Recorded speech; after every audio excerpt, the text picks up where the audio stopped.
This is interesting because what you've all talked about is, experiences in so many different spaces. I wanted to talk a bit about space in relation to the Birthday Collective specifically, because you've all written for different editions of the birthday book. And you know that the mission of the collective, or at least one of the missions, is to collect stories about Singapore, right? Stories that are hopeful, but also middle ground stories. And I'm wondering what you think the role of a facilitator is in ensuring that there is a safe space for such stories to emerge. I'm using ideas of safe space because you've all talked about safety, you've talked about the importance of holding that space. But how do we ensure that space for the stories to emerge? Louis, you want to go first on this? Yeah, I think the first thing that the facilitator need to do is to be sensitive to how comfortable the participants are. So you can observe this through their words, their tone, the language, or even their gestures, right? Their bodily gestures. So I think that's the first thing you need to do, being sensitive about it. And once you're being aware of people are feeling uncomfortable, the next thing I think a facilitator role is to be firm, to protect that space, right? Because I think a lot of people might think that, being a facilitator is just kumbaya, just being very friendly and just making everybody comfortable.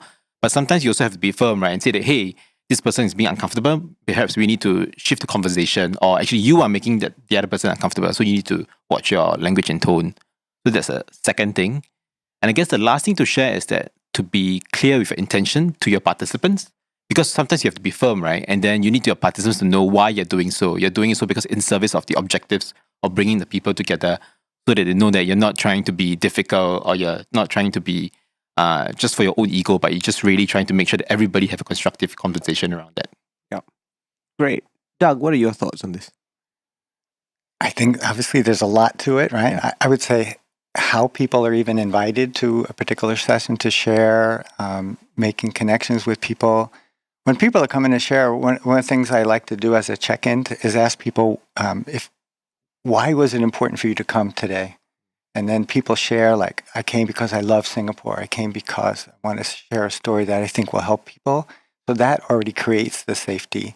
And when somebody does share something vulnerable, is really honor that and have the group really celebrate that. So everyone, it just kind of builds momentum for the kind of things that Louis is talking about that we can balance. Yeah.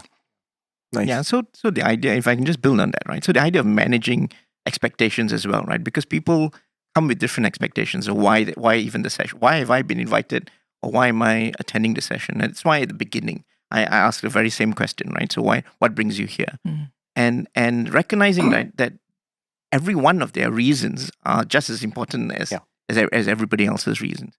But hearing that, allowing them to articulate that, then gives us as well gives everybody else in the group as well an understanding of a little bit more about why you're here. So it's not everybody that wants to come in and say, I want to do well for Singapore, or I want what's best.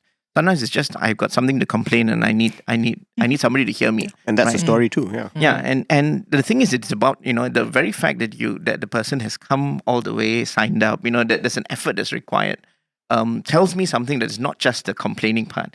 Is that I want it to be better, right? And I feel I can do this, and that's why I think the role of the facilities and coming with the word that Louis shared at the beginning about being curious, right?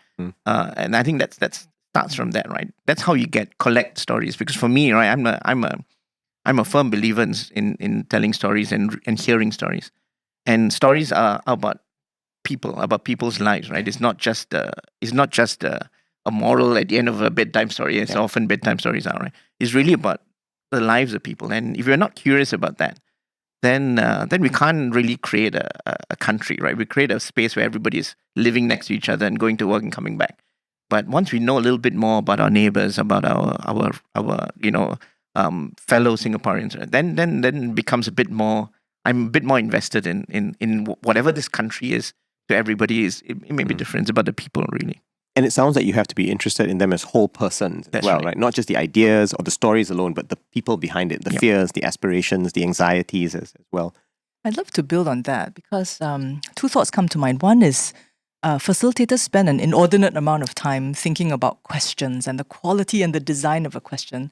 And that's because we know that questions direct energy. They shape the energy of the conversation. You can ask a question and it leads the conversation in a very sort of transactional way, or it could be very aspirational, or it could be very narrative oriented.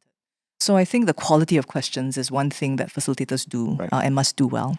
The second thing is this thing about the safe space for people to tell their stories. And what comes to mind is an article I read some time back about researchers doing work with families. And family resilience comes from being able to tell these stories and knowing your family story. And they talk about 3 different types of stories. And I guess I extrapolate families to the nation as well. I guess we're one big family in Singapore. And the 3 types of stories, 3 typologies, they say. One is the ascending narrative. So this is the aspirational, we went from rags to riches. Then there's the descending narrative, and this is the one, like we lost everything in the Great Fire, but we still have each other, right? And then the third, which they say is one of the most healthful narratives, is the oscillating narrative, making room for, our story went up, our story went down, but this is a continuing story, and this is what makes a family resilient. So I'd love to see a Singapore where we make room for all types of narratives, these 3 types of narratives to be told. Very nice. Yeah. So all 3 of those playing together, right? In the same sort of space. Nice. Sheila?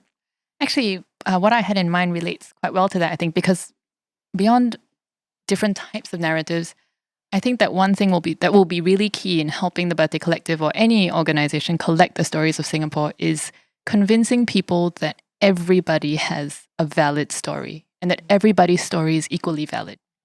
And that there is use and value and something to learn from everybody's story. And I think that's something that in Asian society especially is sometimes hard for us to wrap our minds around. We're a hierarchical society. Very often you walk into a room and people assume that the speaker at the front of the room who holds the most power is the one who has the right to tell stories, or the most senior person in a room, or the most outspoken people in the room. They're the ones who are supposed to be telling the stories. And some people self-identify as just listeners. Right? And so for me, it's about convincing the people who come ready to tell a story that their story is valid and it's equally valid as everybody else's story in the room. And it's also about convincing the people who come ready to listen that they do have a story that people will find valuable and interesting. And if you can convince them of that, if you can convince people that even the most ostracized members of society or the people we don't think about, in a family situation, the domestic helper's story is important as well. The youngest child's story is important as well.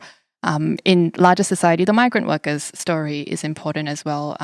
The cleaners, it's not just the CEOs and the entrepreneurs who should be, controlling the narrative. I really think it's important for us to gather stories from everybody because ultimately we're all human beings equally, and we all have experiences that can be learned from. And yeah, to me, that would be one of the most important things. And I think certainly one of the aims that the collective has is to bring these stories together, right? To have them exist not just in isolation, but together in a book, in a common space. And I think the more the facilitators amongst us can weave these stories together and help us see that they're part of a much larger tapestry, that makes them even more powerful. Yeah, and sorry if I might add to that. Actually, so I had the privilege of getting to edit, one of the editions of the birthday book. And maybe the reason I have the answer I had earlier is that I discovered it was really hard to convince some people to contribute an essay to the birthday book because they said, I have no story to tell. I have nothing in my experience that would be I'm a nobody. I haven't really done anything of note. My CV isn't terribly impressive. Who would be interested to hear what I have to say as a homemaker, as someone who's, only started a few failed companies, never really met success. And it was I was surprised at how difficult it was to convince people that no, you all have stories that would be interesting for people to hear. And so that goes back again to how the Birthday Collective is trying really hard, I think, to encourage people who don't raise their hand to tell their stories